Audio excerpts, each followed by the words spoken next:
दोस्तों, यहाँ पर हर समय से दो पक्ष रहते हैं, एक आस्तिक और एक नास्तिक। ये दुनिया का दस्तूर है। कोई किसी चीज़ को मानता है, कोई किसी चीज़ को नहीं मानता है। ऐसे ही हमारे पास एक प्रश्न आया, मुझसे एक ही सवाल पूछा गया कि क्या इस दुनिया में सब कुछ ईश्वर की इच्छा से ही होता है। दोस्तों, इस पर मेरा सीधे शब्दों में सीधा जवाब था कि अगर सब कुछ ईश्वर की इच्छा से ही होता है और अगर मानव सिर्फ कठपुतली है, उसका रिमोट कंट्रोल उसके पास में है, जो कुछ करता है वो करता है, उसी के अनुसार मानव करता है, तो फिर यहाँ पर इस दुनिया में गलत काम किसके इशारे पर होते हैं, गलत काम किसकी इच्छा से होते हैं। इस दुनिया में जो गलत काम करते हैं लोग, भगवान उनको, ईश्वर उनको सज़ा क्यों नहीं देता है। मेरा सवाल का जवाब बस इतना ही था। मैंने सिर्फ उनसे ये कहा, एक बात बताओ कि अगर इस दुनिया में सब कुछ ईश्वर करता है तो यहाँ पर चोरी डकैतियाँ क्यों होती हैं, यहाँ पर लड़कियों के साथ में छेड़छाड़ क्यों होता है। तो वो मेरा दोस्त कहने लगा कि यहाँ पर जैसे जो कर्म होते हैं, लोगों ने बताया है, कर्मों के अनुसार उसको फल मिलता है।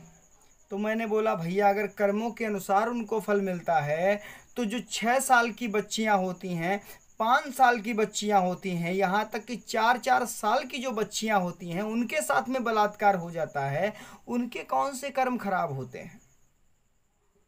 अब आप विचार करिएगा दोस्तों कि क्या मैं कहना चाह रहा हूँ। मेरा कहने का मतलब साफ है कि अगर इस दुनिया को चलाने वाला कोई एक सुपर पावर है, चलाने वाला कोई एक विशेष व्यक्ति है, विशेष ईश्वर बोला जा सकता है उसे, अगर वो चला रहा है इस दुनिया को, तो इस दुनिया में फिर गलत कार्य क्यों होते हैं, यहाँ पर बच्चियों के साथ में बलात्कार क्यों होते हैं।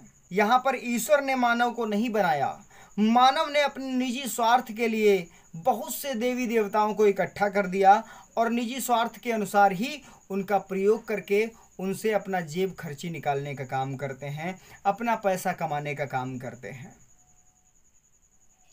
इस दुनिया को मूर्ख बनाने का काम करते हैं, इस दुनिया में डर फैलाने का काम करते हैं, जिससे उनका धंधा अच्छे से चलता रहे।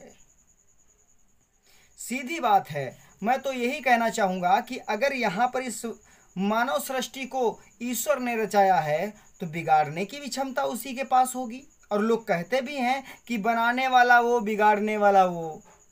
तो अगर बनाने वाला वो, बिगाड़ने वाला वो, तो अगर किसी बच्ची का बलात्कार करने जा रहा व्यक्ति होता है, वो बच्ची निर्दोष है, तो निर्दोष को बचाने के लिए क्या उस व्यक्ति को सज़ा तुरंत नहीं दी जा सकती, जिससे वो बलात्कार ही ना हो, जिससे वो बलात्कार ही ना हो।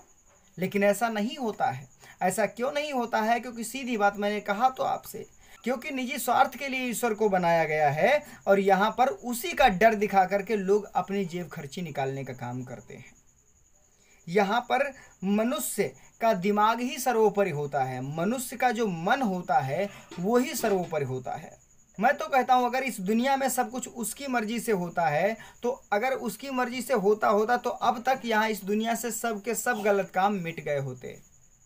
लेकिन नहीं, ये हमारा और आपका भ्रम है कि उसकी मर्जी से होता है। सब कुछ करने वाले लोग यहीं के होते हैं, सजा देने वाले लोग भी यहीं के होते हैं, सब कुछ यहीं का होता है। नहीं, मन से सोचो, जिंदा व्यक्ति वहां जा नहीं सकता है और मरने के बाद कोई वापस आया नहीं, तो भैया बताओ स्वर्ग और नरक किसने बता दिया?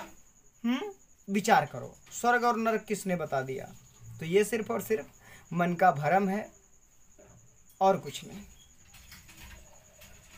मिलते हैं अगले वीडियो में, तब तक के लिए नमस्कार।